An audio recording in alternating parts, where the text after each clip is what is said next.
Son las 8:36, continuamos en Radio Análisis, vamos inmediatamente a nuestro panel de conversación en este día viernes. Día viernes. Y solo dije viernes y Cristian Pertusé sonrió. Bienvenido, Cristian. Muy buenos días, feliz de estar aquí de nuevo. Sí, también saludamos a la distancia y nos alegra mucho, como siempre, él lo sabe, al abogado, economista, ex ministro Jorge Arrate. Bienvenido, Jorge. Patricio, Cristian, un gusto. Hola, Jorge. Sí, pues. Bueno, quería partir por las declaraciones de Johannes Kaiser ayer en la entrevista a Tomás Moschetti. Dice dos cosas, una que generó más escándalo, según la cual, lo cito textual, sin duda, absolutamente, respaldaría un nuevo golpe de Estado. También otra donde señalaba su acuerdo con que en Chile se proscribiera el Partido Comunista, aunque acto seguido tuvo la gentileza de aclarar que no lo haría él mismo, sino que esperaría que el Poder Judicial lo hiciera. Y no les quiero preguntar qué les parecen las declaraciones, porque me imagino que es bastante obvio lo que a uno le parecerían estas declaraciones, sino más bien cómo el sistema político procesa estas cosas, ¿no?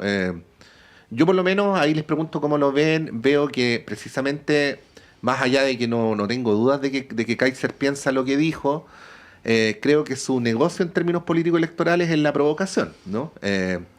Y bueno, instala preguntas, genera ejes, por algo es que se está hoy día en la mañana hablando mucho de eso. Entonces quería preguntarles cómo lo ven. Jorge Arrate. Bueno, ¿qué quieres que te diga realmente? Lo primero que me preguntaría yo es ¿contra quién es el golpe de Estado? Porque esta afirmación de Kaiser de que él apoya un golpe de Estado, apoyaría un golpe de Estado, da la impresión de una adicción por los golpes de Estado, una suerte de enfermedad. Yo apoyo un golpe de Estado, sí. ¿Apoyaría usted un golpe de Estado? Sí, sin duda. Pero ¿qué golpe de Estado? ¿Contra qué? Los golpes de Estado se hacen en circunstancias específicas contra algo. Hubo en el 73 un golpe contra el gobierno de la Unidad Popular, contra el presidente Salvador Allende. Es una cosa muy genérica que me llamó la atención. No es que me sorprenda, porque yo creo que vivimos un momento en el mundo en que personajes como Kaiser no causan el escándalo que habrían causado en otras épocas. El Kaiser está naturalizando, al dar esas respuestas, está naturalizando una cierta postura política que va contra todos los valores de la democracia, de la libertad, de los derechos humanos, de los derechos civiles y políticos. Y ese es su negocio, naturalizar lo completamente anormal, lo completamente inhumano. Y esa naturalización es la que es el caldo de cultivo para tendencias que han perdido todo pudor, todo tipo de recato frente a personas o afirmaciones, ideas como las que sustenta Kaiser. Entonces, yo digo aquí, hay que poner bandera de alarma. Esto es bandera de alarma. Es una bandera que ya está en alto, pero tenemos que ponerla más en alto porque, para decirlo en lenguaje popular, yo creo que los chilenos no nos damos la cuenta de la chichita con que podemos curarnos. ¿Ah?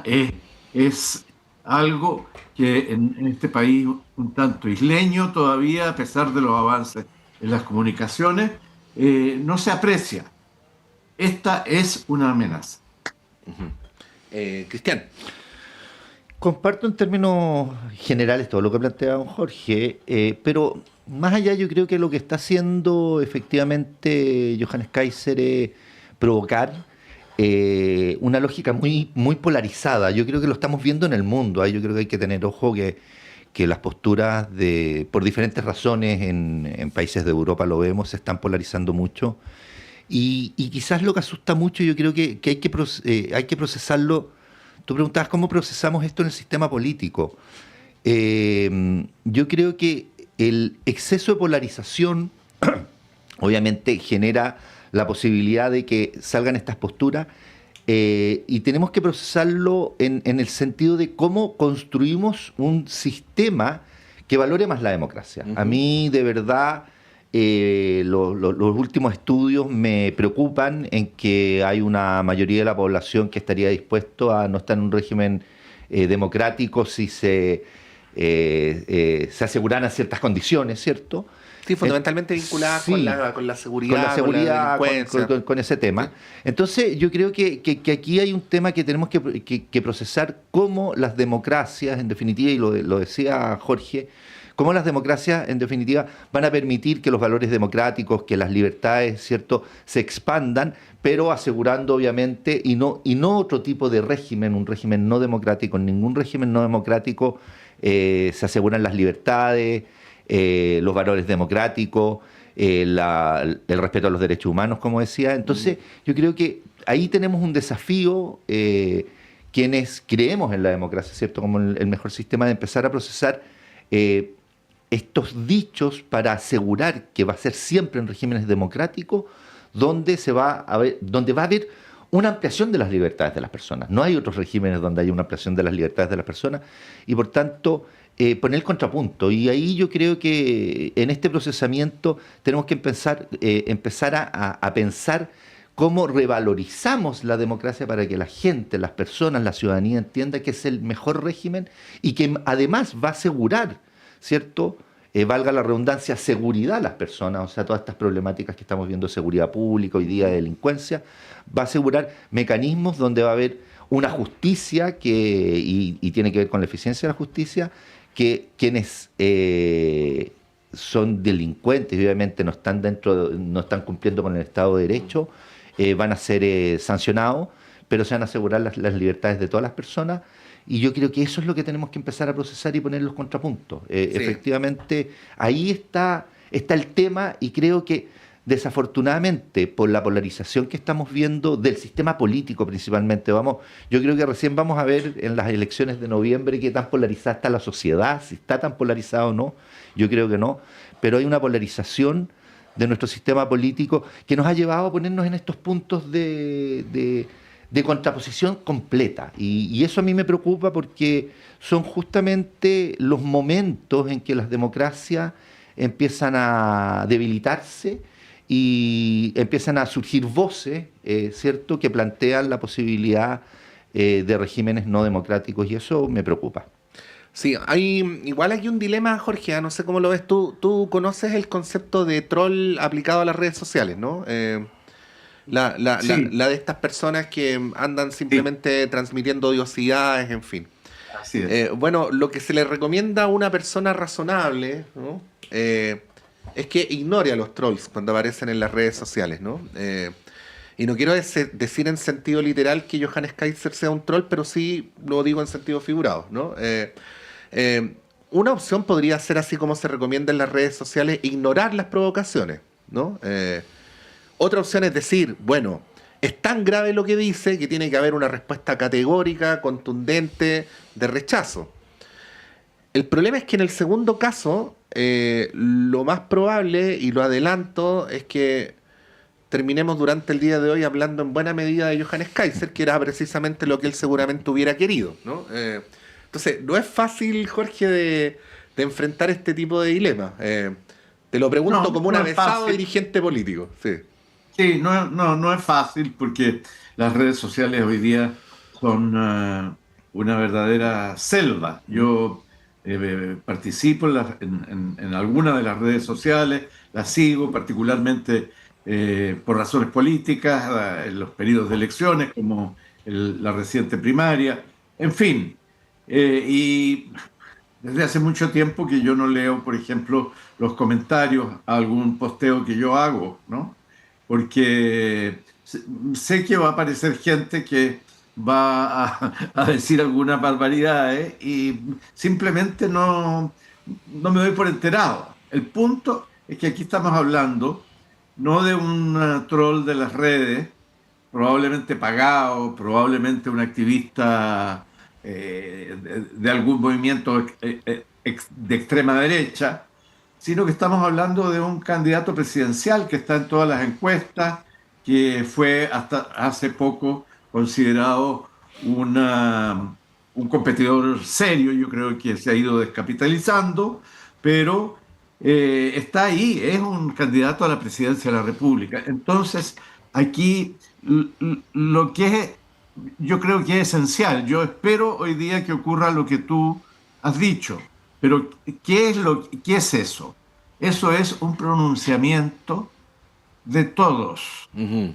Yo estoy esperando el pronunciamiento de Matei y de Cast, de Parisi y, para qué decir, de Janet Jara, porque evidentemente ella va a estar condenando esta postura de Cast. Lo que es importante es saber qué dicen los otros candidatos que son primos hermanos de Kaiser, Cast y Matei. Bueno, ¿algo más que agregar, Cristian, o vamos al punto siguiente? No, yo simplemente que yo creo que más allá de enfrentar, yo creo que lo que se tiene que hacer es y es una exigencia a todos, cómo revalorizamos los valores y principios democráticos, cómo revalorizamos el Estado democrático de derecho y que la gente eso lo internalice. Yo creo que eso es lo principal. Sí, bueno, vamos a cambiar de tema más o menos, nomás porque queremos seguir con el tema presidencial, Jorge, Cristian. Está ocurriendo un escenario súper interesante. El anuncio del día es que Janet Jara renunciaría o suspendería su militancia en el Partido Comunista. Suspensión que en todo caso es de carácter simbólico, ¿ah? No existe en nuestra legislación la comillas suspensión de militancia. Por eso cuando los diputados de Renovación Nacional van al CERVEL a pedir al CERVEL que se pronuncie sobre la suspensión de la militancia, es muy obvio lo que el CERVEL va a decir, pues, ese desenlace lo sabemos de antemano. Pero el trasfondo de esto, Jorge, tiene que ver con el peso que podría tener la militancia en el Partido Comunista en el derrotero de las elecciones y de las decisiones de los ciudadanos y ciudadanas, ¿no? Y aquí en esta semana hemos escuchado de todo, gente que dice que es un techo, que le puede impedir a Janet Jara ganar, hasta quienes dicen que tiene poca o ninguna importancia, como lo dijo por ejemplo la senadora Alejandra Sepúlveda, quien señala que en sus conversaciones con los jóvenes dice que para ellos esto ni siquiera es tema, ¿no?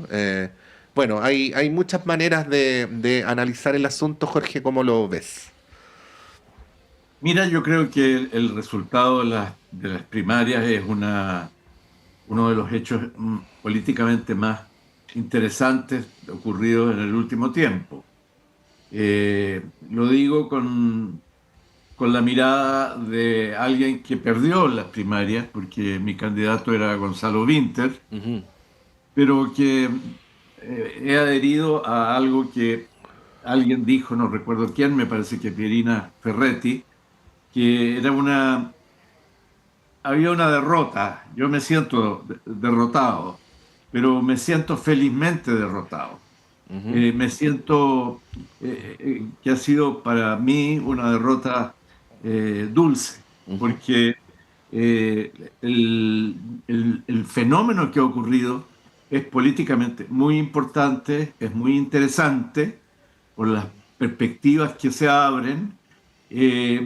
eh, y significa un cambio en la mentalidad y las preferencias de un segmento de los ciudadanos. Ahora, no hay que olvidar, Patricio, que el universo que votó el otro día, el domingo pasado, fue un 10% del universo total.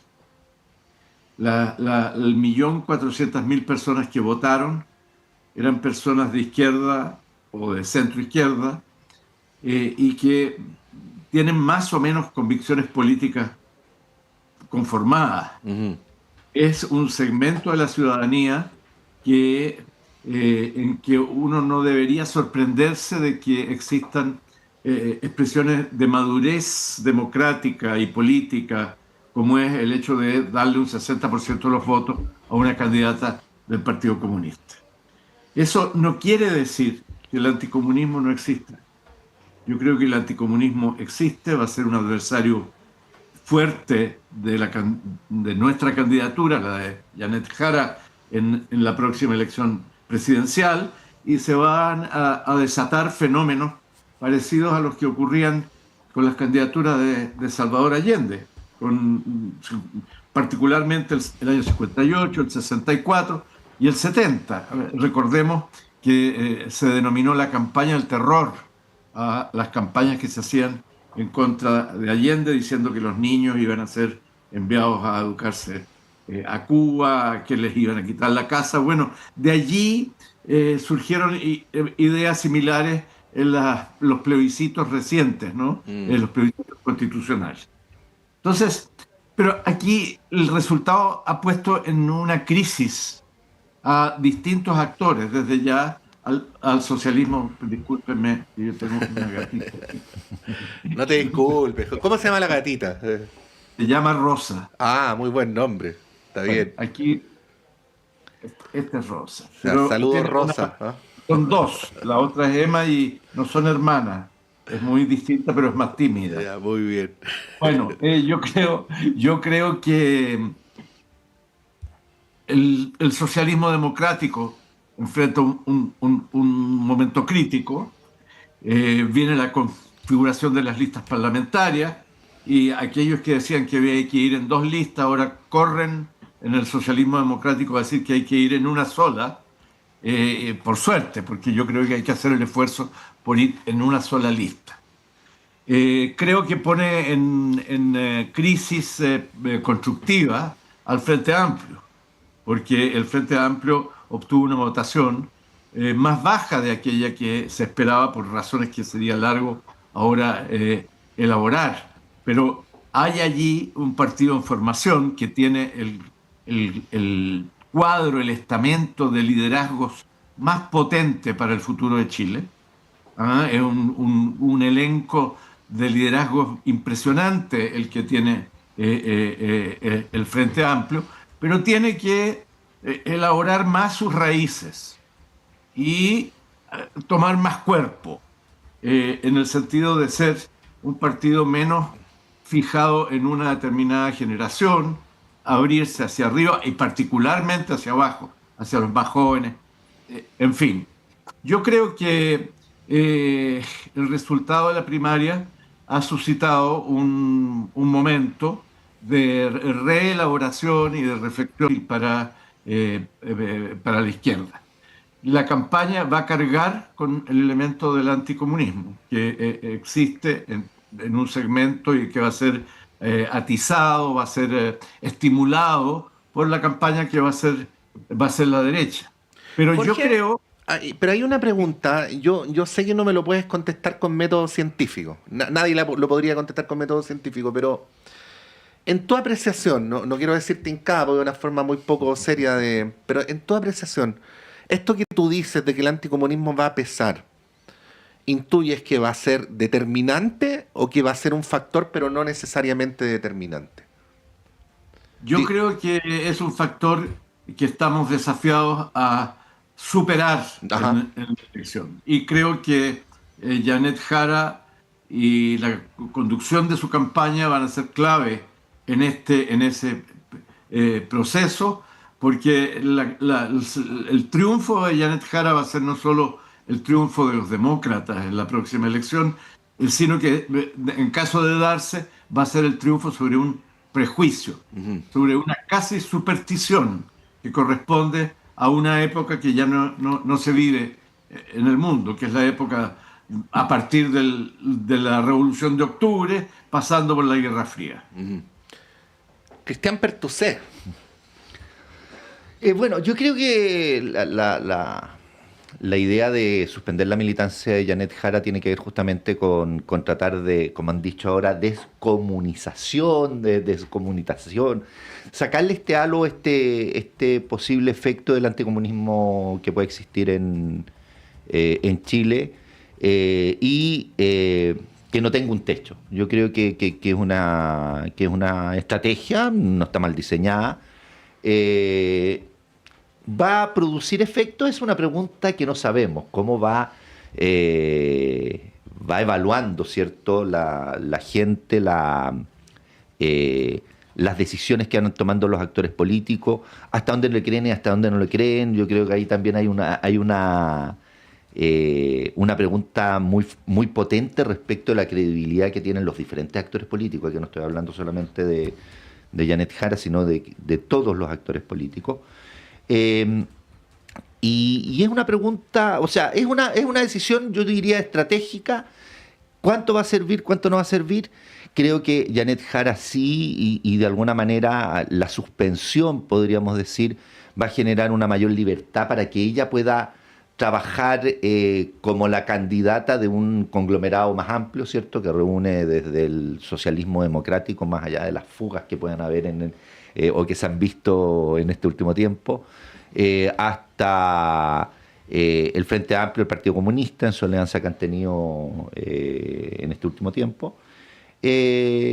Y si va a tener un techo o no va a tener un techo, yo creo que tenemos que ir viéndolo. Hoy día yo creo, y lo que muestran un poquitito las encuestas, están muy asociados los resultados, si vemos del alza de Janet Jara, que ya tienen un candidato en la izquierda, sin lugar a dudas. Tiene que ver mucho con también el voto duro que tiene el presidente de la República. O sea, estamos hablando de los mismos guarismos, digamos, de los mismos números. Entonces, es una pregunta, obviamente subió muy rápido el mismo día y ya se venía, ya cuando suspendieron la encuesta, yo creo que todos los analistas teníamos claro que iba a ganar Janet Jara, no sabíamos por cuánto, y yo creo que eso fue la noticia, digamos, que sacó poco más del 60%. Hay toda una reconfiguración también dentro del socialismo democrático, porque esto es no quería ocupar la palabra, pero una paliza es una paliza para el resto de la fuerza, para el Frente Amplio, que era un partido, discúlpeme Jorge, pero para el Frente Amplio, que era un partido que venía en alza. Bueno, es el partido más grande según la última medición del Cervela, ¿eh? No, pero sí, claro, pero con un muy mal resultado. Pero estamos hablando si no me equivoco, es un 1,y tanto% de la gente que milita en partidos políticos del electorado. Entonces, más allá, o sea, pero era un partido que se veía en alza y por diferentes razones que vamos a ir analizando en el tiempo, y tenemos que ver los resultados de las elecciones al Congreso sin lugar a dudas. Yo creo que hay toda una reconfiguración en el espectro político chileno que tenemos que ir viendo cómo se va produciendo. ¿Cuánto va a servir? Creo que es estratégico, es una decisión estratégica, y además darle la libertad, decía, porque claramente hay una visión y se mostró un poquitito en la campaña. Yo creo que ella logró como desmarcarse un poco esta jerarquización fuerte que tiene el Partido Comunista, ¿cierto? Un partido muy jerarquizado. Sus líderes son los que tienen la presencia, las vocerías, y ella con los cambios de opinión que tuvo con el presidente respecto de Cuba, respecto de temas de derechos humanos, con el presidente de su partido, Lautaro Carmona, creo que es una estrategia lógica sí, y buena estrategia, yo diría, pero tenemos que ver cómo evoluciona esto. Yo creo que estamos, como decía don Jorge, hubo una primaria, yo creo que bastante, con una muy baja participación, pero más allá de eso, que obviamente generó una expectación, estaba en todos los medios de comunicación, la gente la siguió, y eso genera una ola, pero hay que ver cómo se mueve, y la política, en ese sentido, la política en Chile está muy cambiante. O sea, hace 2 meses atrás hablamos de un Johannes Kaiser que crecía como la espuma. Hoy día no está desapareciendo, pero sí ha bajado sustancialmente. Y una Evelyn Matei que estaba en la pole position durante más de un año, digamos, y hoy día está bajando, no sabemos si ya terminó esa baja. Entonces hay una movilidad una liquidez en la política muy fuerte, una liquidez en el posicionamiento del ciudadano de qué va a hacer en la elección. Mientras más se acerque la elección, yo creo que ya en agosto, cuando estén definidas claramente las candidaturas, no sabemos qué independientes van a terminar inscritos o qué independientes inclusive partidos lo pueden apoyar. O sea, puede ser que, no sé si legalmente se puede hacer, pero que a lo mejor, por ejemplo, un Mike Nichols no cumpla con las firmas, pero el Partido Demócrata Cristiano, que puede llevar candidato, lo apoye. O sea, tenemos una movilidad todavía, o un Trivelli, ¿ya? No sabemos qué va a pasar con Marcos Enríquez o Minami. Tenemos una movilidad en la política. Recién en agosto yo creo que las cifras nos van a empezar a entregar Bueno, de hecho en agosto es cuando vence el plazo para la inscripción de las candidaturas. Bueno, igual... Sí, Jorge. Quería agregar algo Dale. sobre el tema de la militancia de Janet Jara. Bueno, para el Partido Comunista y para cualquier partido, pero particularmente para el Partido Comunista, la militancia es una cosa muy seria. Los militantes comunistas son muy respetuosos y valoran mucho el concepto de militancia. Ahora, aquí hay una cosa ridícula. La derecha está tratando de impedir que Janet Jara deje de ser militante del Partido Comunista. Ahora, eso no es posible, porque ella, la única fórmula que tiene legal para hacer esto es desafiliarse. Ella puede desafiliarse del Partido Comunista. Ahora, todos sabemos que eso es una cosa simbólica, pero quiere decir, es un gesto, y es un gesto que no es nuevo. Ese gesto lo hizo el presidente Patricio Aylwin. El presidente Aylwin asumió la presidencia de la República y al día siguiente dijo: yo voy a desafiliarme del Partido Demócrata Cristiano porque quiero ser el presidente de todos los chilenos. Y cuando deje la presidencia me afiliaré nuevamente al Partido Demócrata Cristiano. Entiendo que Sebastián Piñera, no sé si hizo algo parecido. Y hizo lo mismo, lo mismo. Entonces, hay hay ejemplos, hay hasta una tradición, diría yo, en el sentido de hacer ese gesto. Así que perfectamente Janet Jara puede desafiliarse diciendo que lo que hace es congelar, es suspender su militancia en el Partido Comunista mientras sea candidata y eventualmente presidenta de la República. Sí. Bueno, vamos a ir un breve alto. Simplemente quería decir antes de la pausa que el asunto del Partido Comunista chileno, esto no vamos a tener tiempo para abrir el tema, pero si quieren decir algo a la vuelta, igual hay que ponderarlo con toda la complejidad que tiene, porque siendo un partido comunista, es un partido comunista, diría Jorge, tú que conoces mejor la tradición internacional de la izquierda, que corresponde más a una excepción que a un estándar de cómo son los partidos comunistas a nivel mundial. O sea, es un partido que nunca en la historia de Chile ha promovido el acceso al poder por la vía violenta, sino siempre ha sido por la vía democrática. Exceptuando la década de los 60 o los 70, que muchos partidos reivindicaron la vía armada. Sí, pero entiendo que fue más el socialista que el comunista. Ahí Jorge se sabe bien la historia, lo podemos retomar a la vuelta. En la historia de Chile es un partido de víctimas y no de victimarios, lo cual hace una diferencia importante también en comparación, por ejemplo, cuando se le compara con dictaduras comunistas que han oprimido a sus pueblos y así sucesivamente. Bueno, y hay muchas otras características, el vínculo con la cultura, Violeta Parra, bueno, Víctor Jara, Balmes, uno podría seguir nombrando. Entonces, Pablo Neruda. Claro, no es esa figura tenebrosa de Partido Comunista que quienes son detractores del Partido Comunista legítimamente podrían buscar como referencias en otras partes, ¿no? Pero bueno, lo podemos retomar a la vuelta. Son las 9:06, continuamos en Radio Análisis en esta mañana de día viernes.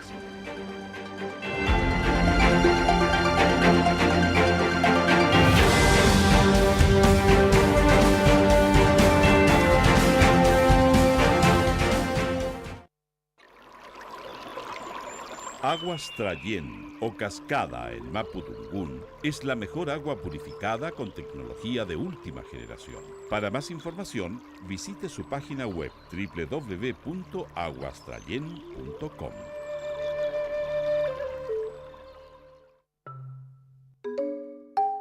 Perdidos en el espacio, casi 30 años al aire. Músicas raras, raras y más raras. Instagram, @Perdidos en el Espacio 2003. Lunes, 22 horas. Son curiosas las exigencias. ¿Quieren un aumento del 20%? Si el porcentaje que piden es un exceso, podríamos concederle menos.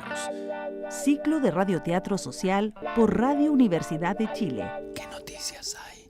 Próximo martes a las 11:30 de la mañana, episodio 3. Estoy seguro. Escucha Irredentos, de Antonio Acevedo Hernández, dirigida por Mauricio Barría. Y ante el rechazo cerrado de nuestras condiciones, declaramos la huelga indefinida. Muy bien. Los venceremos. Y esta derrota será definitiva. Radio Universidad de Chile los invita a escuchar todos los viernes a las 17 horas Construyendo Comunidad Universitaria, un programa realizado por la Asociación Nacional de Académicos y Académicas de la Universidad de Chile, ACAUCH. Este espacio tiene como objetivo dar a conocer el trabajo de las y los miembros de la comunidad universitaria con acento en lo que hacen, piensan y proponen los académicos con una perspectiva interdisciplinaria.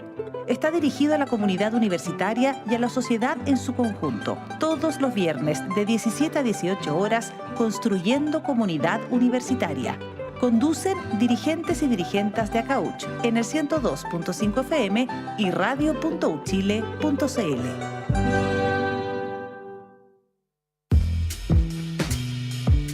¿Cómo les va? Soy David Ponce, conductor y periodista de Altavoz, y les invito a sintonizar nuestro programa cada sábado y domingo a las 7 de la tarde por Radio Universidad de Chile.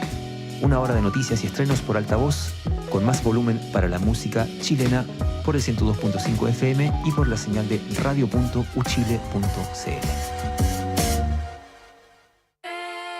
Saludos a todos nuestros auditores y auditoras de Radio Universidad de Chile. Les habla Jan Flores Quintana, cientista político, y les invito a escuchar todos los miércoles a las 22:30 horas el programa Memorias de Futuro. No se pierda el programa radial de historia más escuchado de Chile, solo en el 102.5 FM, Radio Universidad de Chile, la radio que piensa.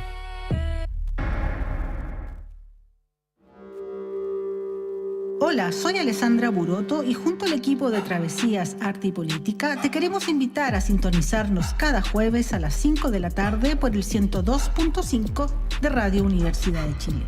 ¿Cuáles son las derivas del arte actual, sus prácticas, problemas de interés, su relación con la vida cotidiana y la política y con los sucesos del mundo de hoy? Entrevistas, conversaciones, cartelera y mucho más. Travesías, Arte y Política es un viaje por las derivas del arte en Chile y Latinoamérica. También puedes escucharnos cuando quieras y donde quieras en Volver a Escuchar en www.radio.uchile.cl.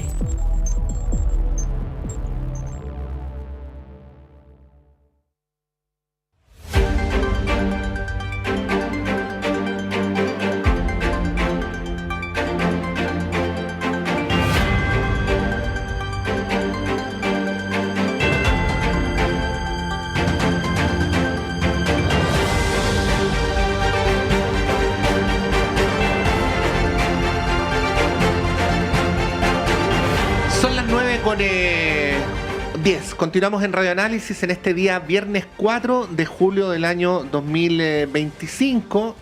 Queremos aprovechar de saludar y felicitar al aire la reelección de don Cristian Pertusé como consejero del Instituto Nacional de Derechos Humanos. Felicitaciones, Cristian. Muchas gracias. Sí, ayer Johannes Kaiser volvió a decir que cerraría el INDH, así es que, bueno, pero no te voy a preguntar sobre eso para no provocar incomodidades. Jorge, yo no sé si en relación a lo que habíamos hablado al final del bloque anterior quisieras agregar algo. No, yo creo que tú has señalado bien un factor que creo que es importante, que es el enraizamiento chileno del Partido Comunista. Es un partido que, teniendo una visión como tenemos todos los que pertenecemos a esa corriente de izquierda una visión internacional de solidaridad, es un partido que al mismo tiempo tiene un perfil profundamente nacional, profundamente chileno. Y eso es algo que es muy valioso. Uh-huh. Cristian, ¿algo que...? No, yo creo que el gran problema del Partido Comunista chileno, para ser sincero, uno puede entender este concepto que decía Jorge en términos de su visión internacional y de la solidaridad, pero el gran problema del Partido Comunista chileno es que de alguna manera defiende y se ve asociado y tiene muy pocas críticas a regímenes no democráticos, y esa es la gran problemática, y se asocia a regímenes no democráticos que puede poner en duda, digamos, su perfil, y yo creo que ahí tiene un problema y nos falta. Por eso yo digo, no existen democracias distintas en el mundo. La democracia es democracia, no es democracia. Entonces, yo creo que esa problemática, que tiene que ver a lo mejor con la solidaridad, como dice don Jorge, que tiene que ver esa visión, pero que los partidos que se dicen democráticos además siempre valoren, respeten. Yo lo voy a decir, no siendo un personaje proclive al gobierno o al presidente Boric, más bien opositor sin duda, pero yo creo que en eso el presidente Boric ha demostrado una consistencia de ideas en términos de qué regímenes son democráticos y qué regímenes no son democráticos, que de alguna manera es muy buena. Sí. Bueno, quería llevarles a otro tema, o sea, dentro del mismo tema, hacer una pasada por lo que está pasando con la candidatura. Sí, Jorge. Mira, yo tengo una discrepancia con Cristian. ¿En qué sentido? Él dice la democracia es una sola, ¿es o no es? Yo creo que no es así. Yo creo que, por ejemplo, si uno mira la revista liberal más prestigiosa del mundo, que es el Economist. El Economist hace todos los años un ranking de las democracias y hace distinciones entre democracias completas, dice él, y democracias incompletas. Entonces, hay diferencias. Yo, por ejemplo, yo pongo en duda hoy día el camino que está siguiendo los Estados Unidos. Yo creo que Trump está al borde de abandonar ciertas cuestiones básicas para que exista una democracia. Hay una persecución sistemática hoy día a universidades muy prestigiosas, muchas de ellas, que atenta contra la libertad, la autonomía universitaria y la libertad académica. Tiene una concentración de poder que lo hace asemejarse cada día más a un monarca, con el control tanto del Ejecutivo como del Congreso, como de la Judicatura. En fin, yo creo que hay ahí una evolución que es una evolución muy negativa. Y aquí en Chile, por ejemplo, la persistencia de los senadores designados, el acuerdo que hicimos, del que participé yo, el año 89, las 54 reformas constitucionales, y lo que vino después, ha sido siempre calificado como una democracia protegida, como una democracia limitada. Porque además, por último, el concepto de democracia no puede limitarse a cuestiones puramente formales, jurídicas. El concepto de democracia tiene que ver también con los derechos económicos y sociales. Y eso hay que tenerlo en consideración. Bueno, es un tema. Entraremos un debate, vamos a hacer algún encuentro con don Jorge, yo creo que habrá un seminario de esto, sin lugar a dudas. No, pero quiero decir algo. Igual agregar en el caso de Estados Unidos que una de las cosas que se cuestionan es este sistema de elección indirecto, porque ha ocurrido, por ejemplo, que en la elección presidencial del 2000 Al Gore sacó más votos que George W. Bush, y fue elegido Bush presidente de la República. Sí. 2016 ocurrió lo mismo, Hillary Clinton sacó más votos que Donald Trump y fue elegido presidente de la República. Pero fíjate que nosotros también teníamos un sistema de elección indirecto cuando no existía la segunda elección en Chile, o sea, hasta 1973, cuando el presidente no sacaba la primera mayoría, ya no quedaba en la ciudadanía la elección, sino que quedaba en el Senado, en el Congreso, perdón. O sea, teníamos un sistema indirecto. Una segunda vuelta parlamentaria. Sí. Pero yo quiero decir una sola cosa respecto de eso. Yo comparto la temática de que hoy día la democracia norteamericana, más allá de los mecanismos, y comparto además el tema de que es mucho más, es vivencial además la democracia. Hoy día Estados Unidos se puede poner en duda, como está actuando el gobierno de Donald Trump, varios de los valores y los principios democráticos que se den. Claro. O sea, principios básicos como, por ejemplo, para que una persona sea expulsada del país tiene que tener un juicio justo. Y lo hemos visto en la controversia que se ha producido entre algunos juzgados federales y la Corte Suprema, que está hoy día controlada y tiene un tema controlado por jueces de línea más conservadora y que al final le dieron el favor a Trump, pero creo que hay un cuestionamiento en eso. Pero cuando yo digo las democracias, obviamente cuando hablamos de democracia incompleta estamos diciendo que no son propiamente democracias en todo el sentido de la palabra, y ese es el punto para mí, digamos. No podemos hablar de democracias diferentes, incompletas, imperfectas, todo el cuento, pero es un debate de ideas muy interesante que podríamos hacer en otro estadio. O podemos seguir haciendo permanentemente en la radio, sí, para eso estamos. A ver, existe la idea instalada de que esta va a ser una elección presidencial polarizada, Cristian Jorge. Más temprano lo dijo con esas mismas palabras Ignacio Walker. Uno podría deducir eso en función de las adscripciones militantes de los candidatos en competencia. Pero fíjense que se va produciendo un cambio. O sea, en contraste con el provocador Kaiser, tenemos un José Antonio Kast que se ha ido absteniendo de descalificar, ¿no?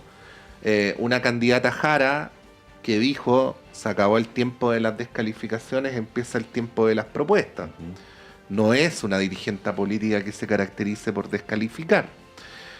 Y ha nacido una nueva Evelyn Matei, digo en tanto candidata, no como ser humano, ¿no? Que hizo ayer una alusión recurrente a la voluntad de diálogo, a la amistad cívica, y que además nombra como vocera de campaña a una dirigente como Paula Daza, sí, que se caracteriza Paula Daza por ser una persona cuya forma de hacer política es muy amable, ¿no? Es como si luego de los tiempos de la polarización, por lo menos estas tres candidaturas necesitaran decir o proponer algo distinto, ¿no? ¿Cómo lo ven? Porque en lo que tiene que ver con Evelyn Matei, obviamente hay una definición de carácter político, estratégico, electoral, pero que podría responder a la necesidad, o que debería en consecuencia responder a la necesidad de los tiempos, ¿no? ¿Cómo están viendo aquello, ¿no? A partir, digo yo, de lo último que hemos visto, que es una Evelyn Matei mucho menos agresiva que la que habíamos conocido en las semanas anteriores. Yo creo que tenemos que diferenciar entre lo que es puede ser la polarización política y la polarización social. Yo creo que en el último tiempo en Chile, por diferentes razones, cómo se han ido comportando las oposiciones, sobre todo los diferentes gobiernos que han ocupado su posición de oposición distinta en cada instante. Hoy día quienes eran opositores hace 4 años atrás son gobiernos, ¿cierto? A eso me refiero. Hemos visto desde finales del gobierno, el primer gobierno de la presidenta Bachelet en adelante, una mayor polarización política. Hoy día no estoy tan cierto que exista efectivamente, a lo mejor como existía en la década de los 70, de lo que uno lee, don Jorge, una polarización tan social. Y yo creo que ahí están apuntando bien de alguna manera, porque de verdad, y uno si toma de alguna manera ciertos datos, puede que haya una polarización social y no nos estamos dando tanto cuenta, pero creo que no. ¿Y por qué digo que creo que no existe una polarización tan social? Porque la votación o los votos, por ejemplo, los votos obligatorios respecto a las reformas constitucionales tendieron a ser más bien moderados, podríamos decir. No se fueron a las posiciones extremas que trataron de dar las dos propuestas constitucionales en su momento, ¿cierto?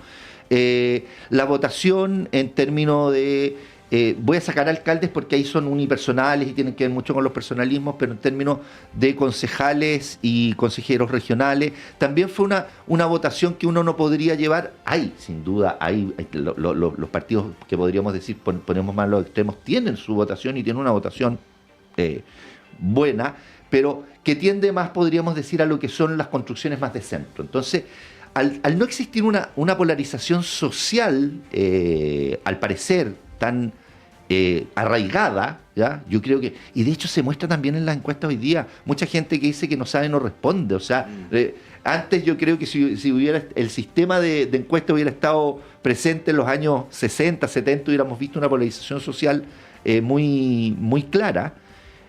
Hoy día eso no se muestra y justamente yo creo que están atendiendo justamente a cómo responden a ese electorado que va a ser el que va a decidir al fin y al cabo la elección. Pero entonces tu supuesto es que el supuesto sería que el electorado va a premiar candidaturas menos agresivas. Yo creo que sí. Yo creo que sí. Entonces, si eso es así, la elección no va a ser tan polarizada como se había anunciado. Yo estimo que sí, pero eso lo tenemos que ver. O sea, es un poco los análisis que hago. Ahora, las sociedades cambian, la política cambia y esto nos puede llevar a una polarización en 2 meses más que no estamos de un ahora, social y política. Por sentido común parecería que la sociedad está menos polarizada, al menos en términos como político contingentes, que el sistema político, porque uno no ve en la calle a personas agarrándose a combos por política. Efectivamente. Las contradicciones son más profundas, pero no de esa índole, ¿no? Y se muestra la militancia en los partidos. Sí. También. Jorge.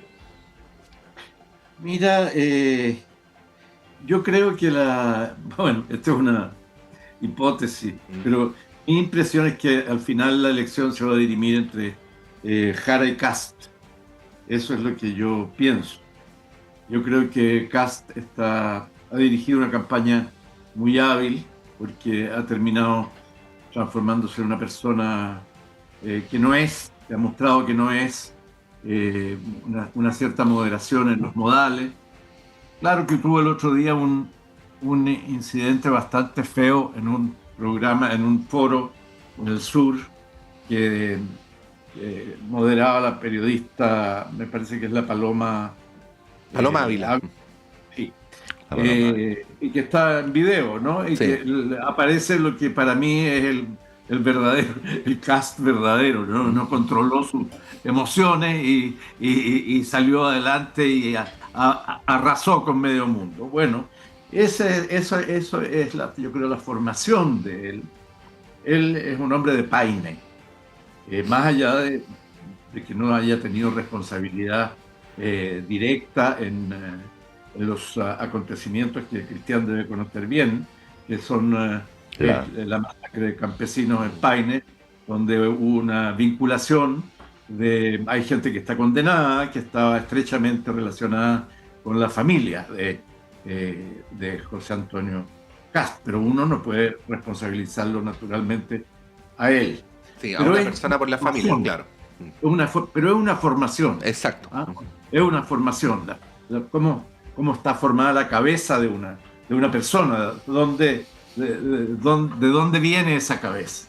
Yo creo que va a ser la confrontación final, y ahí va a haber opciones muy complejas, porque en segunda vuelta quedan solo 2 candidatos y, por ejemplo, hay un grupo de gente de la ex Concertación que ha apoyado ahora a Evelyn Matei, gente con la que yo mismo compartí en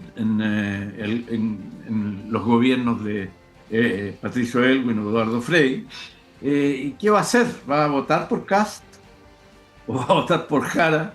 Entonces, hay un mundo para el cual la elección va a ser polarizada en términos ideológicos, políticos, de imágenes, más allá de los programas.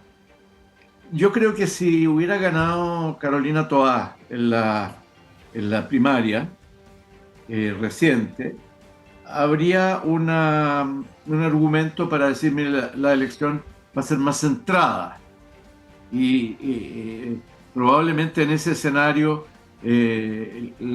habría adquirido alguna mayor fuerza Evelyn Evelyn Matei, ¿no? Entonces sería más un enfrentamiento más confortable, más cómodo para todo un grupo muy grande de ciudadanos que no se identifican con militancias políticas, etc. Pero aquí va a haber una elección que creo yo que va a ser áspera en ese sentido. Sí, Jorge, antes de irnos, porque te lo quería preguntar, de hecho te lo quería preguntar alguna vez así en cualquier parte, digamos, pero que ya que estamos al aire, tanto mejor. ¿Qué crees que pasa con el llamado socialismo democrático, integrado entre otros por uno de los partidos a los cuales tú perteneciste o has pertenecido la mayoría de tu vida, y que tiene este nombre que, lo digo así introductoriamente y te doy la palabra, que para Apruebo Dignidad resultó ofensivo en su momento, o para sectores de Apruebo Dignidad, porque el socialismo democrático como tal surge en diciembre del 2021, luego del estallido social, y que bueno, hizo que muchos se preguntaran, bueno, si ellos se autodenominan como democráticos, ¿qué nos quieren decir a nosotros? ¿No? ¿Cómo analizaría este resultado? Sé que es una conversación larga, Jorge, pero algunas ideas tuyas al respecto. Mira, la base de mi análisis siempre es la tesis que hemos sostenido algunos socialistas que salimos del partido en distintos momentos. Yo salí del partido hace ya 16 o 17 años, pero hay otros que es más reciente y nos hemos agrupado en la plataforma socialista y luego en el Frente Amplio cuando se unieron los partidos que eran parte del Frente Amplio. Para nosotros es distinto el Partido Socialista de Chile y el socialismo chileno. El socialismo chileno es una corriente de pensamiento que es mucho más amplia que el Partido Socialista. Nunca en la historia del socialismo chileno hubo un solo partido, una sola organización socialista. Sin desconocer algo que es evidente, en la fundación de este Partido Socialista que tenemos hoy día, en 1933, fue un hito en la historia del socialismo chileno. Pero el socialismo chileno es más ancho, es más amplio, es más inclusivo. Y en ese sentido, yo creo que el Partido Socialista se ha ido como esas cabezas que achicaban los indígenas. ¿No? Jibarizado. ¿Cómo? Jibarizado, de jíbaro. Jibarizado, sí. Eso es. Sí. Se ha ido jibarizando tanto en su capacidad de reflexión política y de pensamiento, como también en su influencia en la sociedad. El Partido Socialista es hoy día un partido ruralizado, un partido provincializado. No tiene una sola alcaldía de ciudad grande, de las grandes urbes. Su presencia en las grandes urbes es absolutamente menor hoy día. Pero somos todos socialistas, los que están adentro del partido, los que están fuera, y tenemos por cierto, una relación a veces conflictiva, pero generalmente una relación en que uno encuentra ahí siempre grandes amigos y grandes compañeros. Pero yo creo que ellos pasan por un momento complejo, por un momento difícil. Me parece interesante sectores de su juventud, de la juventud socialista, donde hay una arremetida por reponer el debate político y no el debate burocrático, no el debate, porque los partidos no pueden ser oficinas de empleo o de negociación de cargos o de posiciones de poder. Los partidos tienen que tener una capacidad de pensar y de transmitir, que fue característica de las épocas doradas del Partido Socialista, de los Eugenio González, los Raúl Ampuero, los Salvador Allende. Sí. Un ejemplo de lo que tú dices, yo lo comentaba ayer, es esta disputa que se ha hecho pública entre Paulina Bodanovich y Jaime Naranjo, que ha sido profusa en descalificaciones y nula en diferencias políticas. Hasta el día de hoy yo no entiendo muy bien cuál es la diferencia de proyecto entre cada uno de ellos. Sí entiendo muy bien que hay una diferencia de poder y de procedimiento. Bueno, Jorge Rate, muchas gracias. Que tengas un buen fin de semana. Gracias. Chao, Cristian. Chao. Misma cosa, don Cristian Pertuse, que tenga un buen fin de semana. Muchas gracias también para todos los auditores. Nos vamos a ir un breve alto y a la vuelta Claudio Medrano les va a contar sobre un conversatorio muy interesante que se va a realizar la próxima semana.